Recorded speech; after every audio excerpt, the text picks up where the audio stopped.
Hello and welcome. Now in this video we are going to be working with our user management settings as well as our restriction options.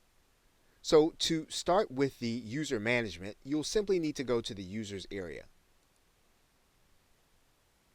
And what you'll notice if you want to add a member to your S2 member membership is that you will just click add new as you normally do.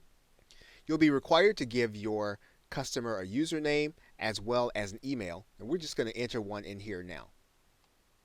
Okay, and once we've written this in, then we want to give our user a role, and this is where we'll choose the S2 member level that our user is going to be on. If we're going to be on level 1, level 2, level 3, level 4, you'll go ahead and write that in. So in this particular case, the user we're going to be adding is going to be on level 1. Now when we do that, we want to make sure that our user is going to be sent a new email about their account, and then we'll click add new user. Then once we've done that, what we've done is we've added someone to the first level of products inside of WordPress. Now, one of the reasons that's going to be important is the next thing that we're going to be showing you, and that is the page restriction area.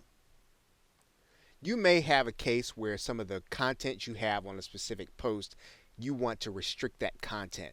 And let's just put some practice content here. So we have placed our practice content.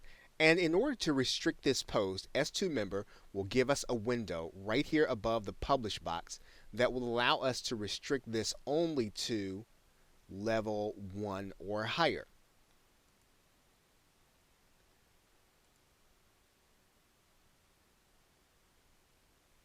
Now that means that the only customers that can get access to this content will be those who are at least at level 1, and we can restrict access to certain posts based on the membership site that people are going to be a part of.